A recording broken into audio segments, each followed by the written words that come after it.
وعلى آله وصحبه والتابعين بإحسان إلى يوم الدين.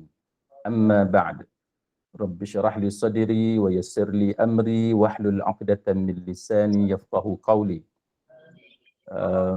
Saudara-saudari, sahabat-sahabiah, muslimin muslimat rahimakumullah. Alhamdulillah, kita bersyukur kepada Allah Subhanahu wa taala, selawat dan salam ke atas junjungan besar Nabi kita Muhammad sallallahu alaihi wasallam dan juga ke atas ahli keluarga baginda dan sahabat-sahabat baginda seluruhnya.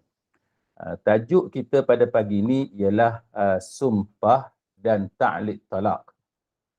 Saya percaya bahawa sahabat-sahabat sekalian, boleh dikatakan semualah ataupun kebanyakan daripada kita ni masing-masing dapat akses kepada media sosial, dan isu ini mempunyai kaitan rapat dengan politik, tetapi bukan tujuan saya untuk bercakap tentang politik pada pagi ini.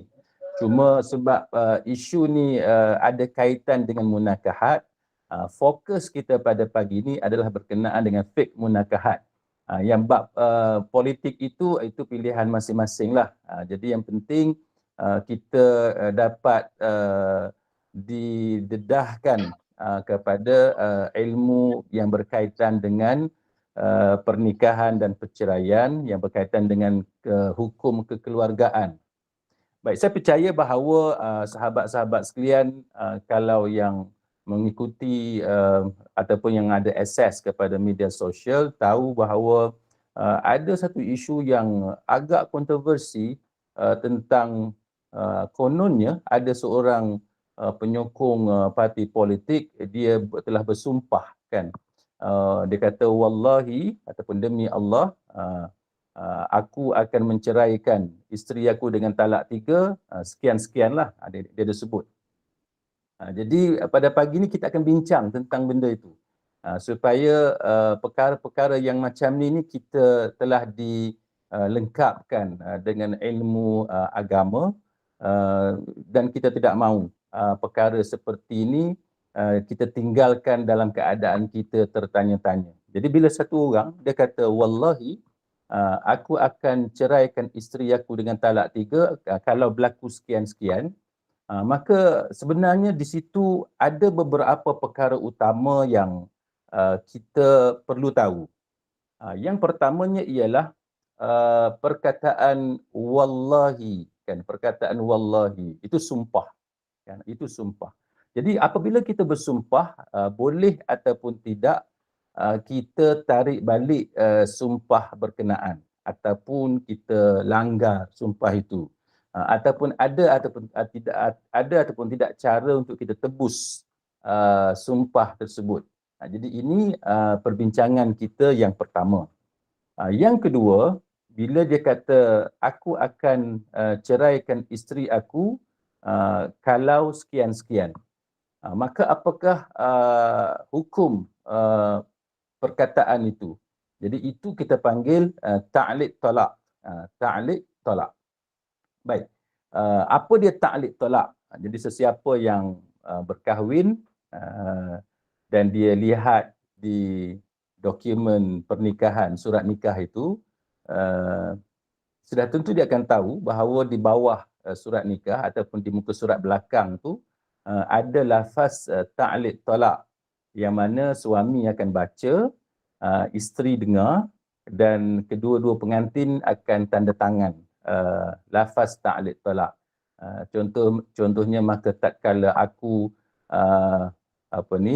gagal ataupun tidak memberi nafkah yang selayaknya, sebagai contohlah kan, kepada isteri aku selama 3 bulan qamariyah berturut-turut atau 4 bulan qamariyah berturut-turut, maka apabila dia membuat aduan kepada hakim syar'i dan sabit aduannya di sisi hakim syar'i itu, maka tertalaklah ia dengan talak 1, sebagai contoh, ataupun dia membayar bagi pihak aku RM1, maka tertalaklah ia dengan 1 talak khul'i. Itu contoh secara ringkaslah berkenaan dengan ta'liq talak yang ada dalam surat nikah. Jadi itu isu yang kedua. Jadi ada banyak isu Yang ketiganya ialah lafaz berkenaan ditulis, kan, ditulis di media sosial, di Facebook ataupun melalui WhatsApp ataupun email. Dia tak sebut dengan mulut, dengan lidah, tapi dia tulis. Jadi itu apakah hukum lafaz cerai seperti itu? Apakah itu dianggap sebagai lafaz cerai secara sarih ataupun lafaz cerai secara kinayah? Jadi itu tiga perkara utama yang saya akan sentuh pada pagi ini. Dan untuk makluman tuan-tuan, pihak yang dituduh itu sebenarnya dia menafikan bahawa dia melakukan sumpah itu. Dia mendakwa bahawa ada orang edit lafaz tersebut. Itu kita tidak tahulah. Jadi masing-masing tuduhan ini bab politik, kita letak di tepi sekejap. Yang penting kita nak bincang berkenaan dengan lafaz tersebut dari segi hukumnya, supaya tuan-tuan dan perempuan, kita semua ni sama ada kita ada pasangan masing-masing, kita ada suami, ada isteri, kita ada anak, ada menantu, kan, kita ada cucu. Jadi sekurang-kurangnya basic things, perkara-perkara asas berkenaan dengan soal hidup berumah tangga ni kita kena tahulah, kan. Dia mungkin na'udzubillah, kan, mungkin berlaku pada kita, mungkin berlaku kepada rumah tangga anak menantu kita, ataupun kawan kita, jiran kita dan sebagainya. Maka at least pada pagi ini saya akan berkongsi dengan sahabat-sahabat sekalian perkara asas ataupun hukum-hukum asas berkenaan dengan tiga perkara utama yang saya sebutkan sebentar tadi. Baik, yang pertamanya kita mulakan dengan sumpah, kan, wallahi. Sumpah ini dia mesti baris bawah, kan, waw qasam. Perkataan huruf waw itu, wa itu sebelum perkataan Allah ada huruf waw. Jadi wallah, kan. Jadi kita kalau waw qasam, waw yang menunjukkan sumpah, dia mesti baris bawah di hujung perkataan itu, wallahi. Kalau wallahu dhammah baris depan, yang tu dia tak jadi sumpah. Yang tu dia jadi maksud dan Allah. Wallahu dan Allah. Tapi kalau wallahi, dia jadi maksud demi Allah. Maknanya dia sumpah. Jadi itu yang pertama. Sebab tu kalau ada di kalangan kita, contohnya lah, kan, kita bergaduh, ada isu dengan seseorang, kan, dengan pasangan kita ke apa ke, dengan kawan, kita suruh dia sumpah, kan, dia sumpah, dia pun sebut wallahu. Kalau dia sebut wallahu, itu bukan sumpah. Dia sumpah, dia mesti baris bawah wallahi. Jadi itu yang kita kena tahu. Jadi kebiasaannya kita sebut wallahi wa billahi wa tallahi, ataupun memadai dengan wallahi. Itu pun sudah memadai. Baik, maka apabila seseorang dia menyebut wallahi, dia bersumpah, tiba-tiba dia nak tarik balik sumpah tadi, mana dia tak mau melaksanakan sumpah itu, maka apa hukum kita melanggar sumpah ataupun kita tarik balik sumpah, ataupun kita tidak mahu untuk melaksanakan apa yang telah kita sumpah. Baik, yang pertamanya dalam ajaran agama kita, sumpah yang sesungguhnya, kan, kita sumpah sungguh-sungguh, kita serius dengan sumpah itu, maka kita wajib melaksanakan sumpah itu. Itu adalah the original ruling, kan. Hukum asalnya kita wajib melaksanakan apa yang telah kita sumpahkan. Tetapi kita semua tahu bahawa agama kita ialah agama rahmat, kan. Agama yang mengajar kepada kita untuk kita buat benda-benda yang bermanfaat. Agama kita melarang kita daripada melakukan perkara yang memudaratkan. La darara wa la dirar, kan. Kita tak boleh buat benda yang memudaratkan diri kita ataupun yang memudaratkan orang lain. Maka dengan sebab tu agama kita mengajar kepada kita, kalau kita bersumpah dengan sesuatu yang tidak bagus, kan, sesuatu yang memudaratkan, sesuatu yang tidak elok, maka kita memang diajar untuk tidak melaksanakan sumpah itu. Maka bila kita diajar untuk tidak melaksanakan sumpah itu, maka apa dia solution, penyelesaian kalau kita langgar ataupun kita tidak mahu melaksanakan sumpah itu. Ini isu pertama. Baik, maka jawapannya apabila kita melanggar sumpah, maka ayat yang berkaitan dengannya adalah surah Al-Maidah ayat 89. Kan, fakaffaratuhu, a'udzubillahi minasyaitonir rajim, fakaffaratuhu it'amu 'asharati masakin min awsati ma tut'imuna ahlikum. Kafarahnya, kafarah kepada sumpah itu adalah memberi makan 10 orang miskin. Itu adalah kafarah dia. Kita bagi makan 10 orang miskin. Bagi makan yang macam mana? Iaitu daripada makanan yang biasa kamu berikan kepada keluarga kamu. Jadi apa yang kita biasa makan? Contohnya yang average lah, kita kata average, kita makan nasi ayam kan, harga RM5 ataupun RM6 satu pinggan. Dalam tu ada nasi, ada lauk ayam, ada sayur, salad sebagai contoh, kan, adalah sedikit sayur-sayuran. Dalam tu ada makanan, kan, nasi, lauk, sayur, lepas tu air, kan, air sirap ke teh ais dan sebagainya. Jadi itu contoh kafarah sumpah, kan, kita bagi makan kepada orang miskin 10 orang dengan makanan yang biasa kita makan. Satu. Yang kedua, dalam ayat ini menyatakan au kiswatuhum, ataupun kita bagi kepada orang miskin itu pakaian. 10 orang miskin itu kita bagi pakaian. Pakaian ini dengan maksud pakaian yang menutupi atas dan bawah. Menutupi atas dan bawah, kan. Baju atas dengan baju bawah. Kalau orang lelaki sebagai contoh, baju t-shirt ke kemeja, baju Melayu, yang bawah tu seluar ataupun kain pelekat, itu sebagai contoh. Kalau orang perempuan, kita bagi tudung, kan, bagi baju kurung, ataupun kita nak bagi t-shirt dengan tracksuit dan sebagainya, itu terpulang kepada kita. Tapi yang pentingnya pakaian yang menutupi atas dan bawah. Dan yang ketiganya ialah memerdekakan hamba, wa tahriru raqabah, kan, memerdekakan hamba. Jadi kita merdekakan hamba lah. Dan yang saya selalu sebut, kalau kita sekarang ni hamba tak ada, kan. Jangan pula kita merdekakan bibi pula, pembantu rumah, kita hantar dia balik ke Indonesia ada sebagai contoh. Yang tu bibi ataupun pembantu rumah dia bukan hamba amdi. Yang disebut di sini ialah hamba amdi, kan. Hamba amdi kalau dalam negara kita sekarang ni kita tak ada hamba amdi. Baik, jadi itu 3 pilihan yang diberikan oleh Allah Subhanahu Wa Taala. Kita pilih salah satu daripada 3 tadi. Sama ada kita nak bagi makan 10 orang miskin, ataupun kita nak bagi pakaian kepada 10 orang miskin, ataupun kita merdekakan hamba. Baik. Jadi kalau kita tak mampu pilih salah satu daripada 3 tadi, maka barulah pergi kepada yang keempat, iaitu fasiyamu salasati ayyam, puasa 3 hari. Kan, puasa 3 hari. Allah Ta'ala kata dzalika kaffaratu aymanikum idza halaftum.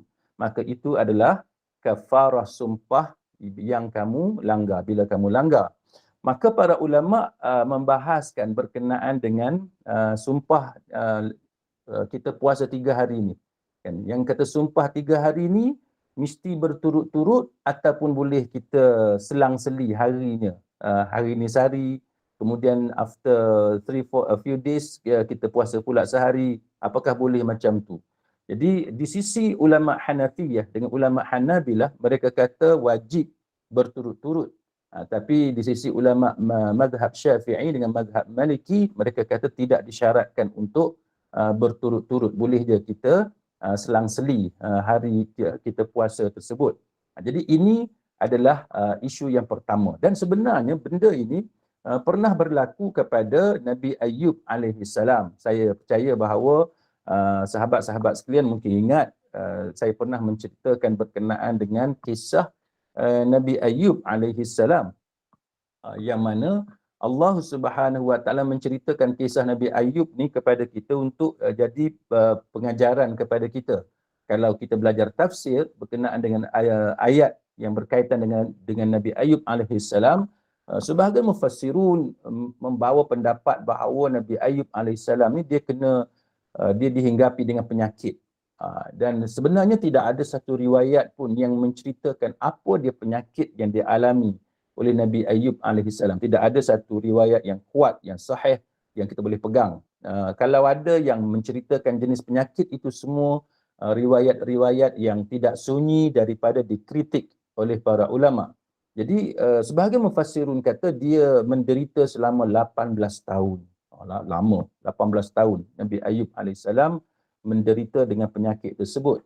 Bukan sahaja dia sakit, malah Allah Ta'ala mentakdirkan anak-anak dia meninggal dunia.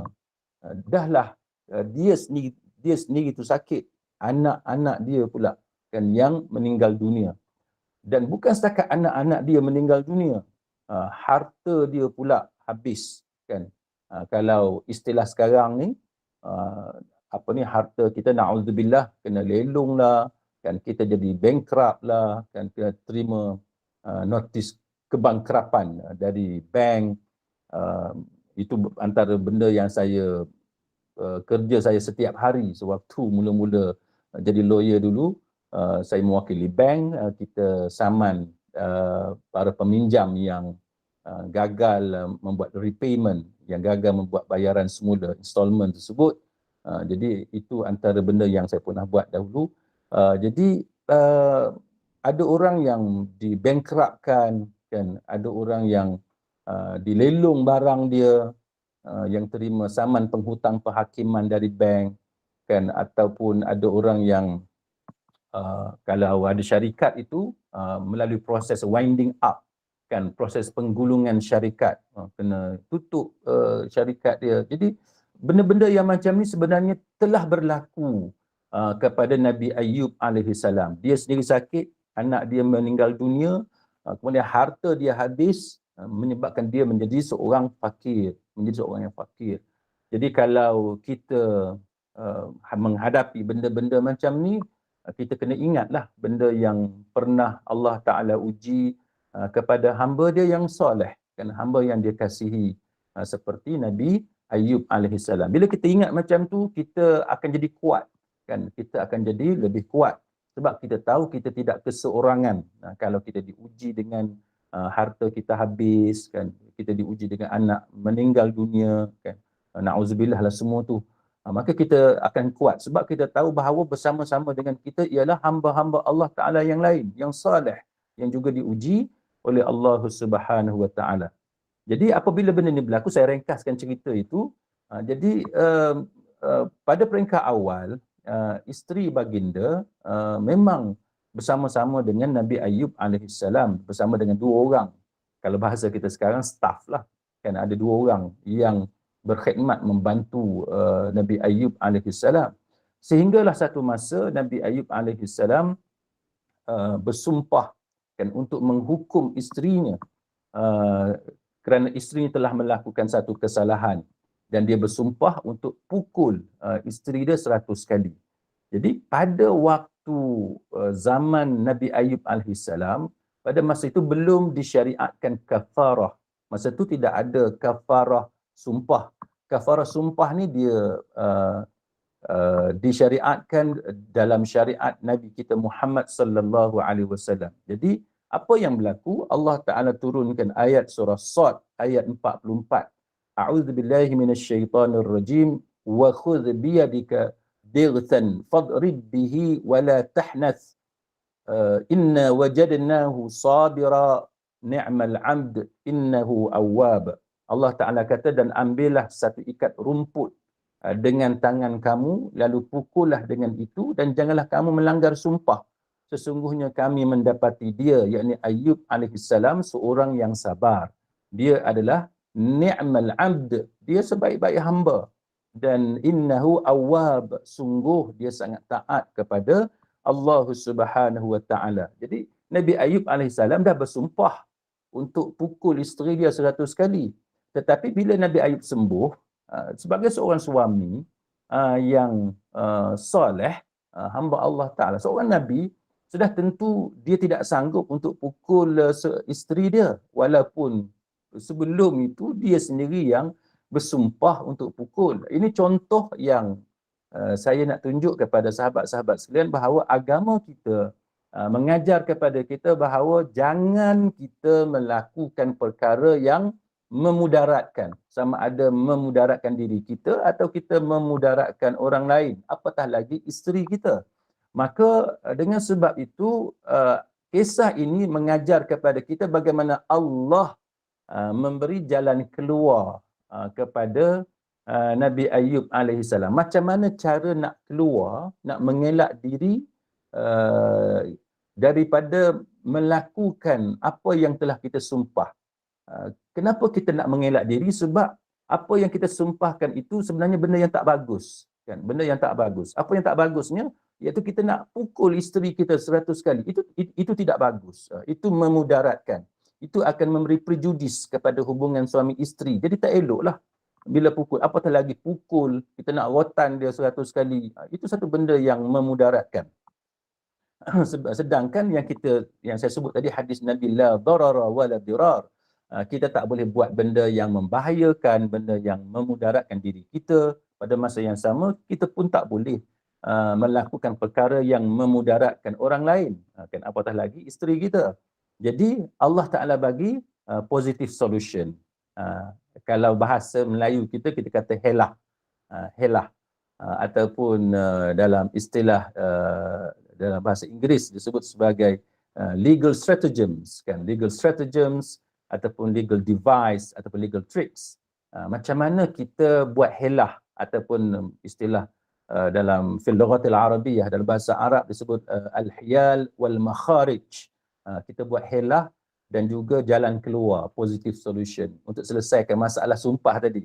Maka daripada kita teruskan sumpah dengan memukul 100 kali, maka diganti dengan ambil rumput 100 helai rumput diikat dan dipukul sekali, memadai dan dikira sebagai setaraf dengan istilah sumpah yang telah dilakukan sebelum itu, iaitu nak pukul 100 kali, kita ganti dengan rumput 100 helai, ikat, pukul sekali. Maka bila kita pukul isteri sebanyak dengan rumput tadi, maka dia tidak menyakitkan, dia tidak memudaratkan.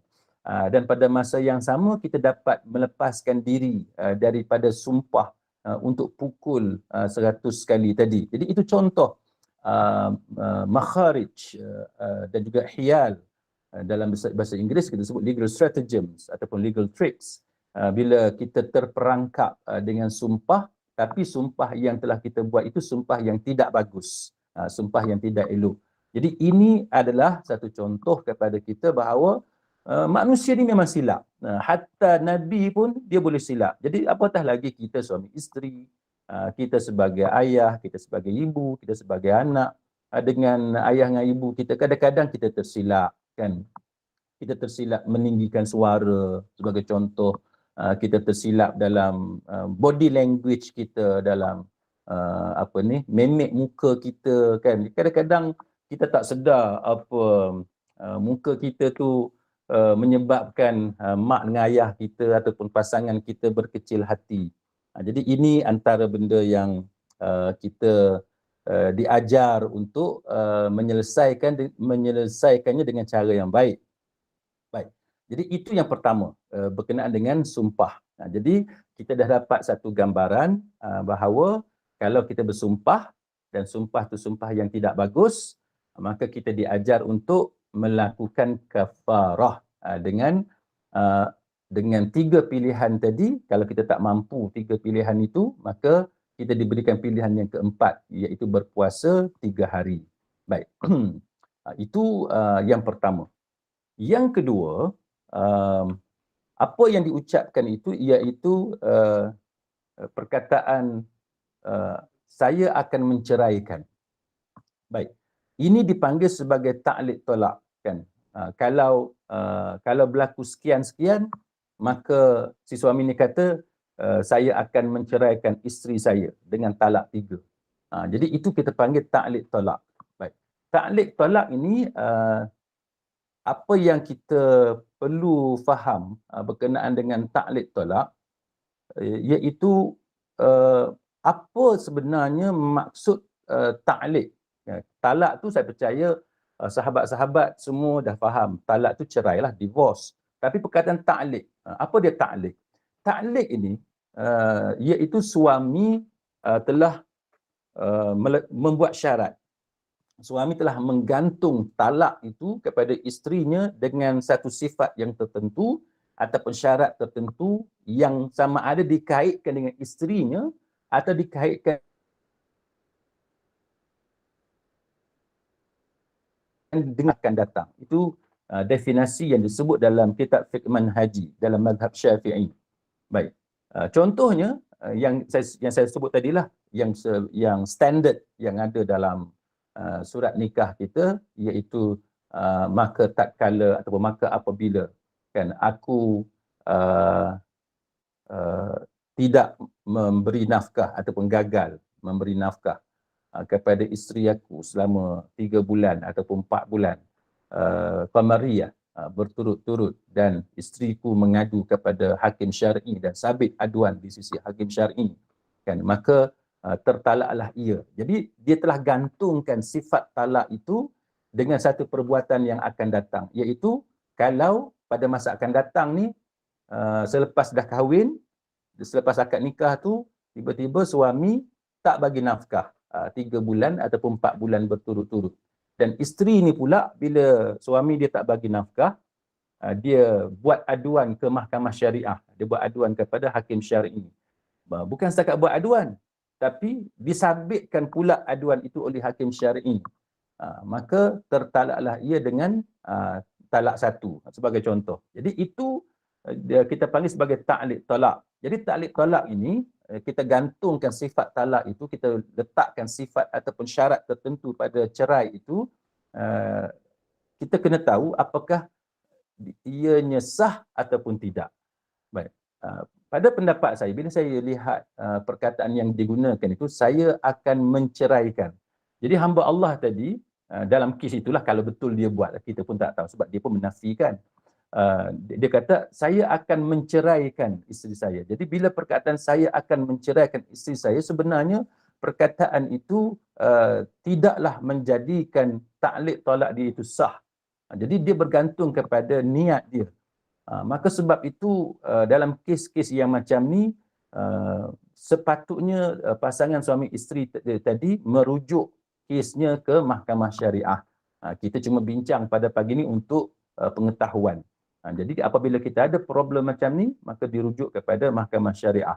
Ada orang tanya saya, boleh tak kalau kita yang filekan kes untuk menentukan apa yang berlaku kepada pasangan suami isteri yang terlibat? Jawapan dia tak boleh. Jadi di mahkamah syariah, bagi kes perceraian, pihak yang ada locus standi. Locus standi ini maksud dia pihak yang ada hak untuk memfilekan kes tersebut. Jadi kalau kes cerai yang ada locus standi hanya suami atau isteri.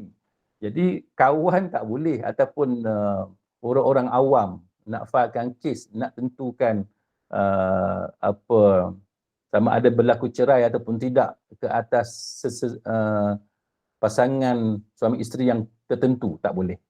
Dia hanya locus standi itu ataupun hak untuk memfilekan kes itu hanya ada pada suami dan isteri. Jadi kalau suami dan isteri itu tidak buat apa-apa, maka tidak adalah penentuan terhadap status pernikahan mereka. Jadi itu yang kita kena jelaslah. Jadi apakah itu sah? Maka pada pendapat saya, ini sekadar pendapat saya, bila ada perkataan akan, maka itu tidak sah. Dia sepatutnya lafaz tadi mesti tegas.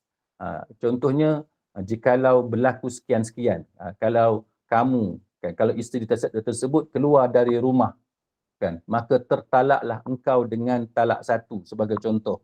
Maka perkataan itu tegas, maka tertalaklah kamu. Itu tegas. Maka perkataan yang macam tu akan menjadikan ta'liq talak tadi sah. Jadi kalau isteri tadi melanggar ta'liq talak itu, maka jatuh talak, kan. Jadi perkataan itu menentukan sama ada ta'liq talak tadi benar-benar berlaku ataupun tidak. Sebab tu saya selalu berpesan kepada pasangan suami isteri, kalau berlaku perbalahan, jangan mudah kan untuk mengucapkan kata-kata talak walaupun ta'liq talak sekalipun. Ni sampai tahap suami sebut terus talak 3. Jadi bila dah sebut talak 3, lepas tu menyesal. Jadi kemudian nak pergi mahkamah. Itu semua kos lah. Kos pun tinggi, kena bayar lawyer, masa kita pun habis, kena ulang alik mahkamah. Jadi sebab tu kita sebelum kita nak keluarkan sesuatu perkataan bila berlaku perbalahan, tak kira lah dalam rumah tangga ke perbalahan dengan kawan-kawan dan sebagainya, ataupun perbalahan di pejabat dan lain-lain, maka benda yang paling penting ialah kita diam dulu. Kena diam dahulu, kontrol diri, kena ada tempoh cooling, kan, cooling period, kan, tempoh bertenang. Kena ada yang tu dulu.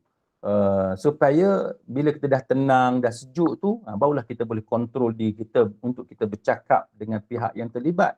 Tapi kalau kita gagal untuk mengawal diri kita, cuba tengok dalam berita semalam, kan, berita yang berlaku di Kelantan kalau saya tidak silap. Seorang lelaki rasanya umur 47 telah ditangkap oleh pihak polis kerana disyaki menyebabkan kematian ataupun membunuh seorang lelaki lain yang berusia 51 tahun. Katanya lah mengikut berita tersebut berkaitan dengan si suami itu mensyaki lelaki itu telah kita kata menjalinkan hubungan sulit lah dengan isterinya, menyebabkan berlaku tumbuk menumbuk di kedai, dan tumbuk menumbuk di kedai menyebabkan daripada tumbuk menumbuk tu menyebabkan lelaki yang berusia 51 tahun tu cedera parah dan kemudian meninggal dunia. Jadi bila dah meninggal dunia, dia dah jadi kes bunuh dah, disiasat di bawah Seksyen 302 Kanun Keseksaan. Bila dah Seksyen 302, si lelaki tadi dah masuk dalam dah lock up, kan, kena tahan riman, nak jamin keluar pun tak boleh. Lebih malang kalau didapati bersalah di bawah Seksyen 302, boleh digantung sampai mati ataupun mungkin dipenjarakan dengan tempoh yang lama. Sebab tu kita bila kita ada masalah, kita ada problem, tak kira lah masalah apa sekalipun dalam keluarga ke ataupun dengan jiran dan sebagainya, yang pertama, benda yang paling penting, diam dulu. Jangan cepat untuk keluarkan kata-kata, jangan gopoh untuk mengambil tindakan. Masa kita marah mula-mula itu, ambil tindakan untuk diam ataupun tenangkan diri kita dulu. Bila kita dah tenang, apa semua, kemarahan itu sudah reda, jadi kita boleh make sure syaitan tidak mengambil kesempatan daripada keadaan kita yang sedang marah itu. Jadi ini untuk mengelak daripada kita sendiri yang menggelapkan masa depan kita. Sebab bila once dah terlibat dengan kes Seksyen 302 ni, membunuh ni, habislah karier kita, kerja kita, perniagaan kita dan sebagainya. Jadi pastikan kita tahu untuk mengawal diri kita. Jadi ta'liq talak ni pengalaman saya banyaklah. Contohnya suami kata dekat isteri dia, kalau engkau balik rumah mak, aku ceraikan kau dengan talak 3, kan. Jadi itu contoh tak jaga lidah, ataupun sebanyak aku ceraikan kau dengan talak dengan 1000 talak ataupun dengan sebanyak bintang di langit. Ini semua contoh ucapan-ucapan cerai ataupun ta'liq talak yang dikeluarkan oleh suami yang tidak berfikir panjang sebelum dia mengungkapkan kata-kata tersebut. Baik, kemudian sahabat-sahabat sekalian, yang terakhirnya tadi saya sebut tentang ta'liq talak. Jadi ta'liq talak ni banyaklah kes yang mana suami isteri akan tanya, kalau sudah suami tadi menyebut ta'liq, apakah dia boleh tarik balik taklid tersebut. Jadi para ulama berbeza pendapat. Kebanyakan ulama, majoriti, jumhur ulama mengatakan tak boleh dibatalkan. Once dah sebut taklid tolak, nak tarik balik, nak batalkan tak boleh. Dan pendapat majoriti inilah yang diterima pakai setakat ini di mahkamah syariah di negeri-negeri dalam negara kita, dalam Malaysia lah. Jadi saya difahamkan di Indonesia juga menggunakan taklid tolak. Ini adalah kebijaksanaan pemerintah untuk mengawal supaya suami tidak mudah-mudah melakukan penganiayaan kepada isteri, kan, tak bagi nafkah ke, pukul ke dan sebagainya. Cuma selain daripada jumhur ulama, ada juga mazhab seperti ulama Hanabilah yang kata boleh tarik balik, kan, boleh dibatalkan. Tetapi di Malaysia setakat ini boleh dikatakan semua mahkamah syariah membuat keputusan taklid talak tak boleh dibatalkan. Baik. Jadi kalau seorang suami itu telah mengeluarkan perkataan taklid talak, maka taklid talak tu kekal sehingga berlaku perceraian dengan isterinya. Bila berlaku perceraian dengan isterinya, barulah taklid talak tadi habis ataupun tamat. Jadi start daripada zero balik. Jadi tapi walau bagaimanapun kita tak mau untuk melakukan perkara yang macam tu. Jadi make sure para suami hati-hati sebelum mengungkapkan kata-kata yang boleh menyusahkan diri kita dan isteri kita pada masa akan datang. Kemudian yang terakhir adalah perceraian yang dibuat melalui tulisan, kan? Yang dibuat melalui tulisan ataupun kita kata si suami tadi dia tulis di media sosial diceraikan isteri dia, di Facebook, di WhatsApp, dia hantar WhatsApp kepada isteri dia ataupun di SMS, dia teks isteri dia ataupun melalui email. Maka apakah hukum perceraian seperti ini?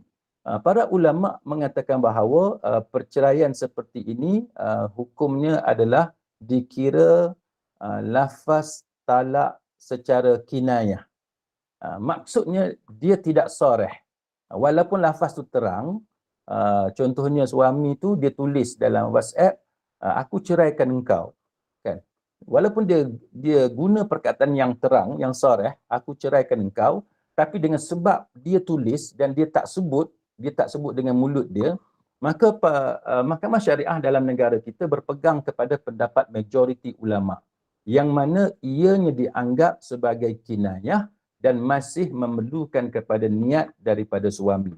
Jadi dengan sebab itu apabila kes seperti ini pergi ke mahkamah syariah, hakim syar'i tidak mudah-mudah, bukan kata terus menjatuhkan hukum jatuh talak, tak.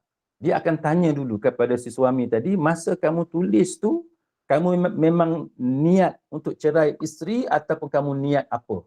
Jadi kalau suami tu kata tak, saya hanya nak main-main ataupun dia kata dia tipu isteri dia, sebagai contoh, dia tak niat untuk cerai, maka dengan sebab itu lafaz kinayah dan tidak ada niat suami untuk ceraikan isteri dia, maka ianya dianggap sebagai tidak sah.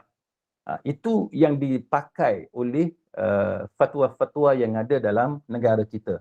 Tapi ada juga pendapat lain yang mengatakan bahawa lafaz talak walaupun ditulis, kan, seperti dalam Facebook, dalam WhatsApp dan sebagainya, hukumnya sama seperti bercakap.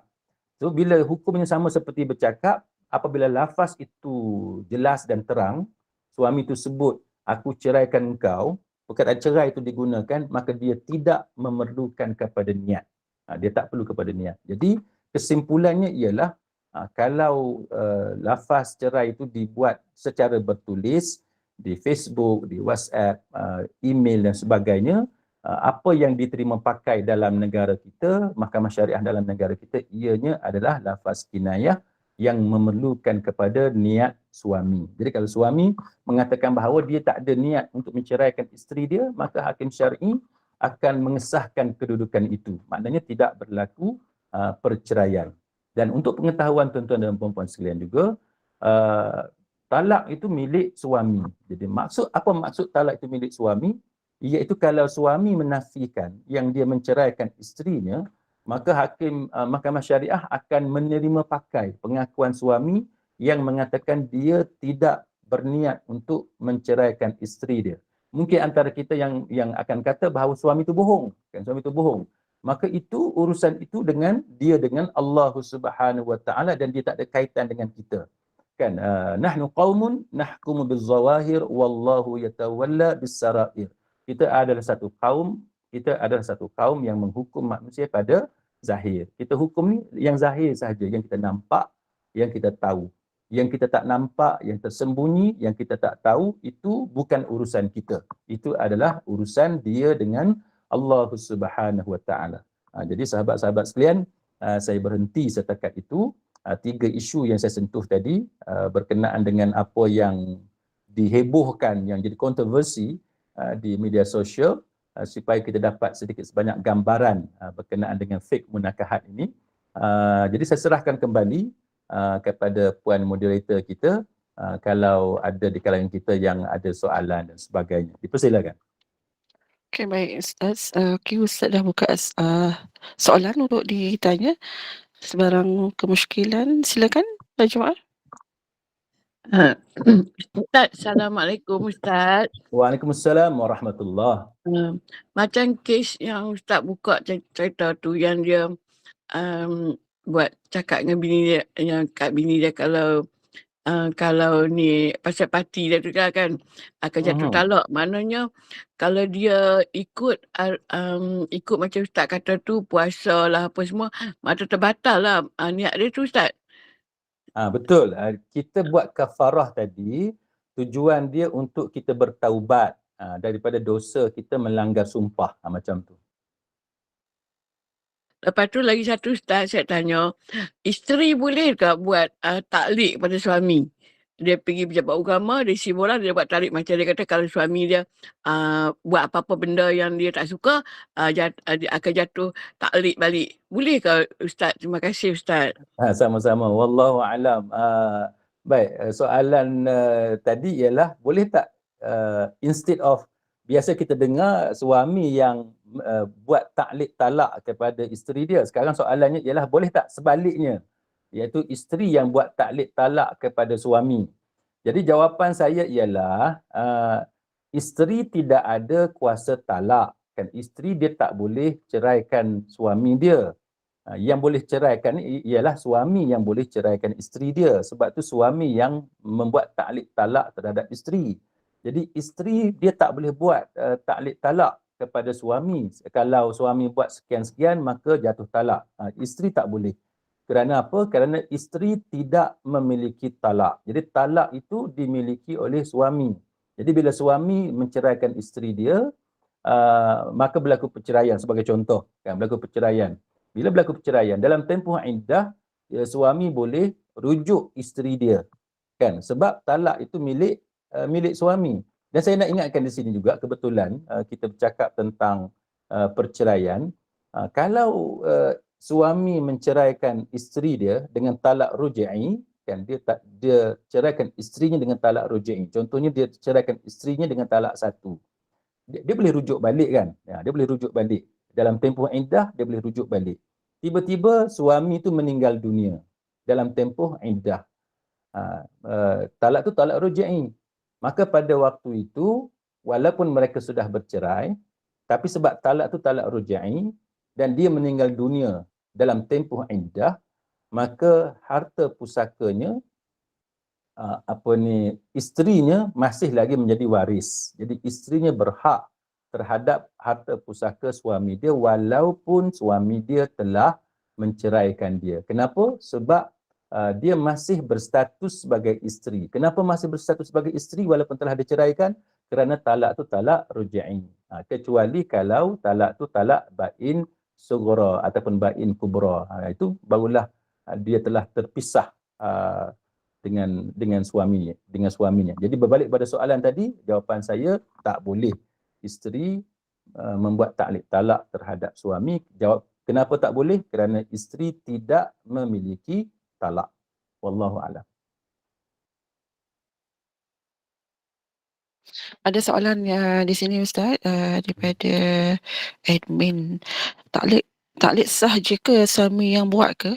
Jika isteri sebut dan suami setuju dengan syarat isteri. Contohnya jika suami kahwin lain, jatuhlah talak satu ke atas isteri. Bagaimana tu Ustaz?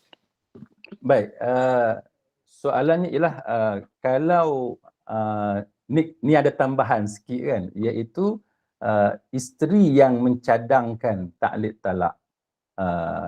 Kalau isteri yang buat taklid talak, suami tak setuju dan suami tak buat taklid tersebut, memang tak berlakulah taklid talak. Tapi katalah isteri buat taklid, dia minta suami dia untuk bersetuju dengan taklid tersebut.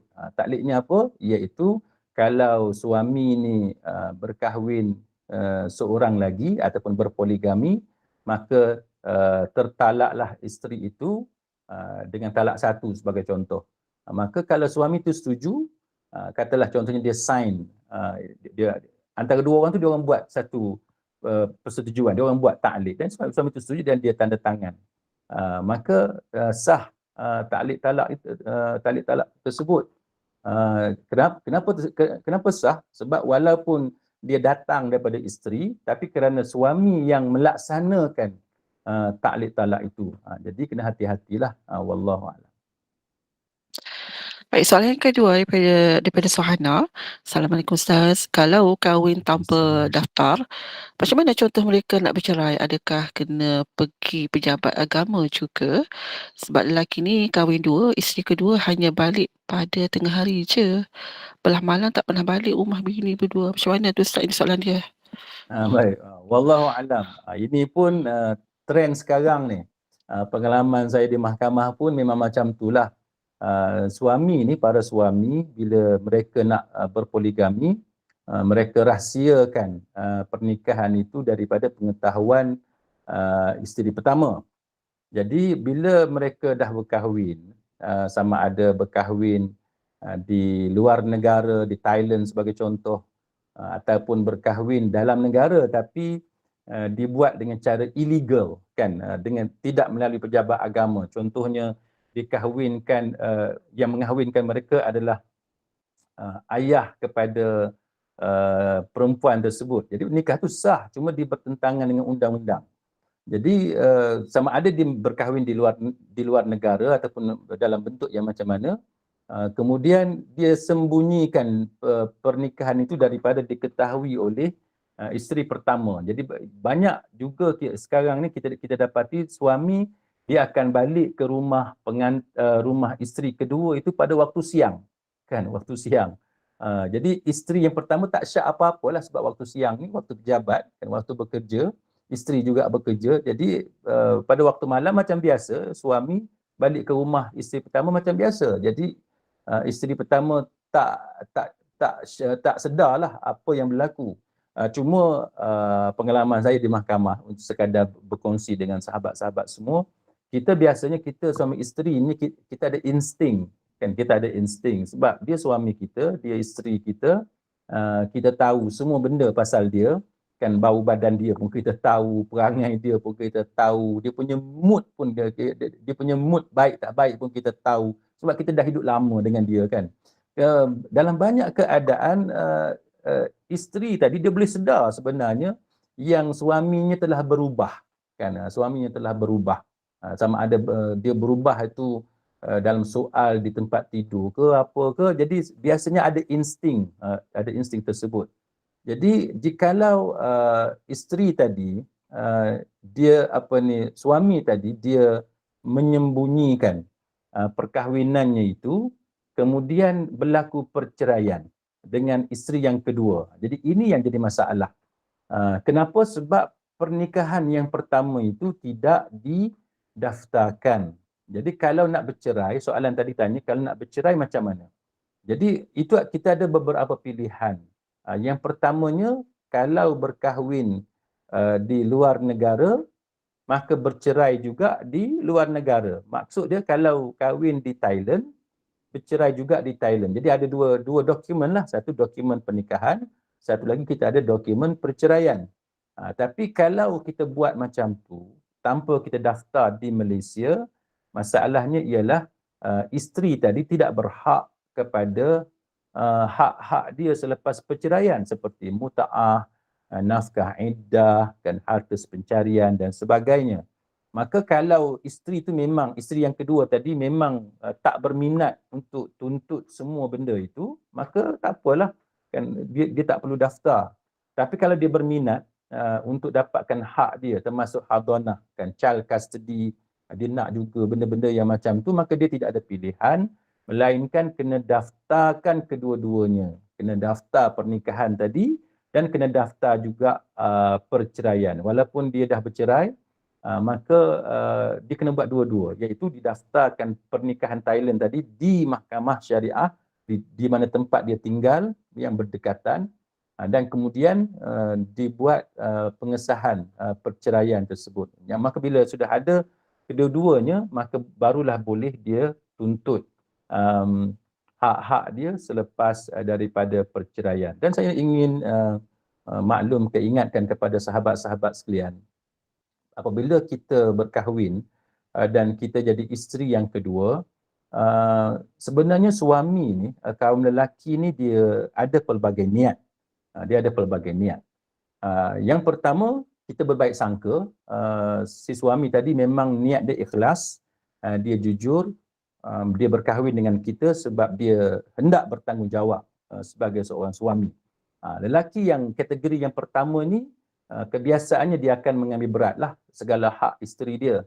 Jadi kalau berlaku perceraian pun dia akan bayar semua duit yang perlu dia bayar kepada isteri dia. Kalau dalam soal hak jagaan anak pun dia utamakan supaya anak tadi tinggal dengan isteri dia, dia akan bayar semua nafkah anak dan sebagainya. Itu lelaki kategori yang pertama.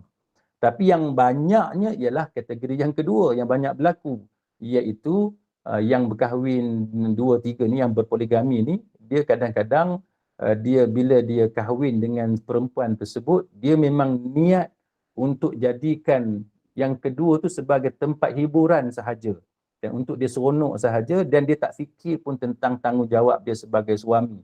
That's why dia tak mau daftar di Malaysia, dia just simpan macam seolah-olah, saya minta maaf kalau saya guna perkataan ini, tapi seolah-olah macam perempuan simpanan.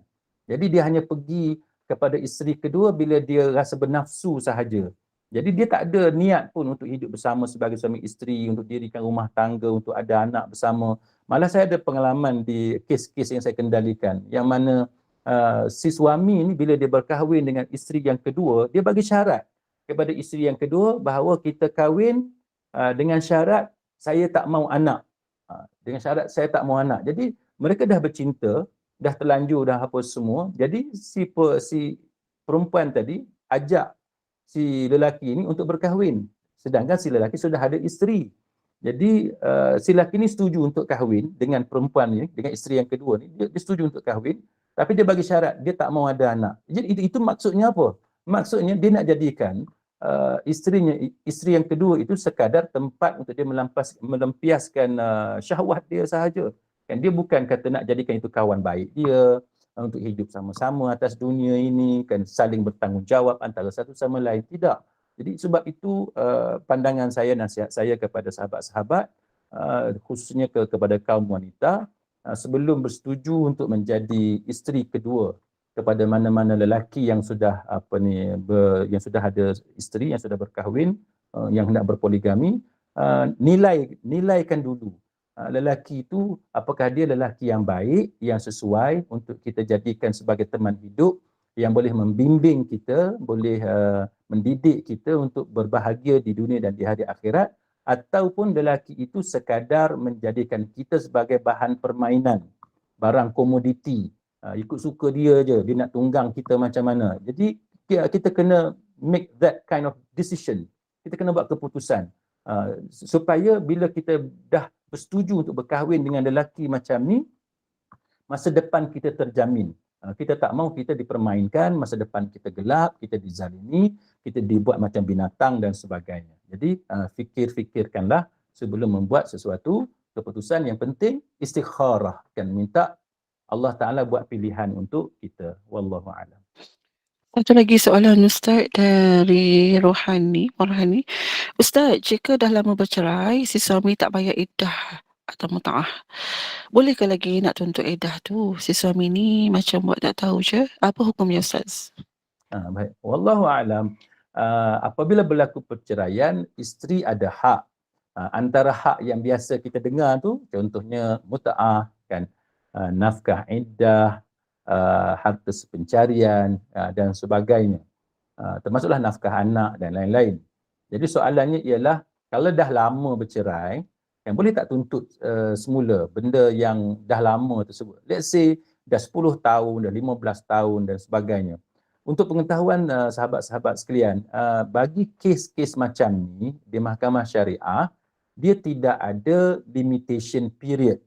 Tak ada limitation period. Kalau di mahkamah civil, dia ada limitation period. Maknanya kalau dah lama, kan dah lebih 6 tahun, 7 tahun dan sebagainya, dia ada had masa dia untuk kita tuntut. Tapi di mahkamah syariah, kes-kes yang macam ni dia tidak ada limitation period. Walaupun dah 10 tahun, sebagai contoh, kita baru nak filekan kes. Apakah boleh? Jawapan dia boleh. Jawapan dia boleh sebab tidak ada had masa. Wallahu a'lam. Ustaz, nak minta, Waalaikumsalam. nak tanya satu soalan boleh? Sebab saya Boleh. panjangkan soalan ni kepada Ustaz sebab ada kawan saya tanya, bagi pihak kawan dia, ini melibatkan proses perundangan dan juga syariat. Ada satu kes, seorang perempuan mengahwin lelaki Indonesia, bukan negara Malaysia, yang telah mengahwini seorang perempuan wanita Malaysia lah. Jadi yang si lelaki ni, Indon, dia telah menggunakan kad pengenalan seorang warga negara Malaysia telah meninggal dalam proses perkahwinan ni. Jadi di sini dan mereka melalui perkahwinan ini mereka telah mendapat seorang anak perempuan lah. Jadi nak tanya bagaimana dari proses status perkahwinan mereka, adakah ada isu gharar dalam perkahwinan ini dan dalam segi perundangan macam mana Ustaz? Terima kasih Ustaz. Baik, wallahu a'lam. Kes macam ni dia pernah berlaku. Antaranya macam yang dalam soalan tadilah, iaitu si lelaki tadi menggunakan identiti lain, kan? Dia guna kad pengenalan orang lain, dia guna pasport orang lain dan seumpamanya. Saya sendiri pun pernah mengendalikan kes yang mana seorang bapa ni, wali ni, masa dia akad nikah anak dia tu, dia tersilap, kan. Dia sepatutnya menikahkan anak perempuan dia, contohnya anak perempuan dia yang pertama, tapi masa akad nikah tu dia pergi sebut nama anak perempuan dia yang kedua. Jadi sebenarnya ini boleh menyebabkan akad nikah itu tidak sah sebab melibatkan identiti orang lain. Sebab tu dalam kes-kes yang genuine cases, yang bukan penipuan, sebagai contohnya macam tadilah, kita akan nasihatkan supaya diperbaharui akad nikah, dan untuk mengelakkan keraguan tadi, kita akan nasihatkan supaya dibuat akad nikah yang baru, sebab masa akad nikah yang pertama tu disebut nama si adiknya sebagai contoh. Jadi diulang semula akad nikah itu, diperbetulkan.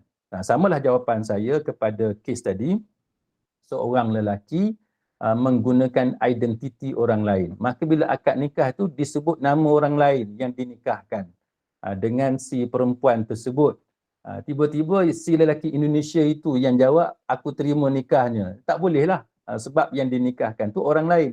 Jadi dengan sebab itu, pernikahan macam ni sewajarnya dirujuk ke mahkamah syariah untuk ditentukan kedudukan. Cuma sebagai panduan umum, jawapan dia boleh menyebabkan akad nikah itu tidak sah.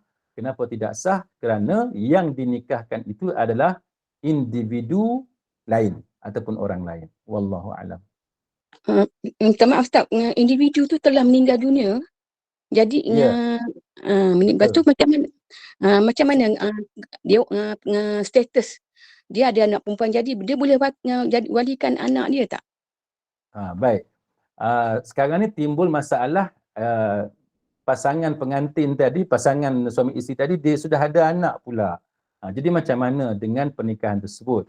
Jadi untuk pengetahuan tuan-tuan sekalian, bagi pihak yang berkahwin dan dia berkahwin itu secara in good faith, kan, genuine lah, dia kahwin tu dan dia yakin, dia percaya nikah dia sah. Bagi kes yang macam tu, contohnya katalah berkahwin di luar negara, tiba-tiba sebenarnya perkahwinan tu tidak sah sebab sindiket dan sebagainya, tapi suami isteri tu yakin nikah dia sah, maka kalau mereka dapat anak, anak itu dihukum sebagai terhasil melalui wati syubhah. Wati syubhah maknanya melalui persetubuhan yang meragukan, maka dia tetap dinasabkan, dibinkan atau dibintikan kepada si ayah tadi, kepada si lelaki tadi. Itu yang pertama. Yang kedua, dalam kes yang mana mereka tahu bahawa mereka telah menipu, macam soalan puan tadilah, dia tahu dia menipu, maka bila dia menipu, dia tahu yang nikah dia tu, dia tak boleh yakin nikah dia tu sah, maka dia tak boleh jadi wati syubhah, kan, dia tak boleh jadi wati syubhah sebab dia sendiri yang menipu. Jadi anak tersebut tidak boleh dibin atau dibintikan kepada si lelaki berkenaan sebab lelaki berkenaan sendiri yang melakukan penipuan tersebut, maka dia tidak menjadi wati syubhah, maka dia tidak boleh, maka pernikahan anak perempuan itu hendaklah dilakukan oleh wali sultan ataupun wali hakim. Jadi itu jawapan saya, wallahu a'lam. Terima kasih Okay, Ustaz. Okay, Ustaz lah atas jawapan Okay, saya. baik. InsyaAllah saya akan panjangkan jawapan ini kepada kawan saya. Terima kasih Ustaz. Okey, baik. Terima kasih kepada yang bertanya, dan Ustaz, kiranya kita dah ke penghujungnya Ustaz ya. Alhamdulillah, jazakallah khairan Ustaz Dr. Ahmad Jalani atas perkongsian ilmu mengenai sumpah dan talak. Itu lafaz cerai, taklik ni lisan yang dilihat sebagai satu isu yang harus ditangani dengan serius ya, kerana ia bukanlah sekadar suatu ucapan, bahkan juga kesan dari pengucapan tersebut boleh menjatuhkan talak ke atas isteri. Pentingnya di sini perbincangan yang baik antara pasangan tertentu sebelum timbulnya perselisihan faham di luar kawalan kedua-dua belah pihak. Akhir kalam, semoga Allah SWT memberikan kita kefahaman dalam memahami syariatnya. Dan sebelum kita menutup majlis ini Ustaz, ada yang nak minta nombor telefon Ustaz ni? Boleh ke Ustaz? Boleh ya. Boleh puan bagi. Okey, baik, nanti saya share puan yang bertanya tu. Okey Ustaz, kita dipersilakan Ustaz akhiri dengan doa tasbih kafarah dan juga surah. Silakan Ustaz. Baik, sahabat-sahabat sekalian, marilah kita berdoa kepada Allah Subhanahu wa taala. Allahumma inna nas'aluka ilman nafi'a wa rizqan tayyiba wa amalan mutaqabbala. Ya Allah, wahai Tuhan kami, sesungguhnya kami memohon kepada Engkau ilmu yang bermanfaat, rezeki yang baik dan amalan yang diterima oleh-Mu. Kita akhiri dengan tasbih kafarah dan surah Al-Asr. Subhanakallahumma wa bihamdik, asyhadu an la ilaha illa anta, astaghfiruka wa atubu ilaik. A'udzu billahi minasy syaithanir rajim. Bismillahirrahmanirrahim. Wal 'ashr innal insana lafi khusr illa alladhina amanu wa 'amilus solihat wa tawasaw bil haqq wa tawasaw bis sabr. Wabillahi taufiq wal hidayah. Wassalamualaikum warahmatullahi wabarakatuh. Terima kasih semua. Waalaikumsalam warahmatullahi wabarakatuh. Terima kasih Ustaz. Jumpa lagi insya-Allah minggu depan. InsyaAllah. Terima kasih semua. Terima kasih. Ya, sama-sama. Okey, baik. Waalaikumsalam warahmatullahi wabarakatuh. Baik, kita ada lagi kuliah duha seterusnya bersama-sama dengan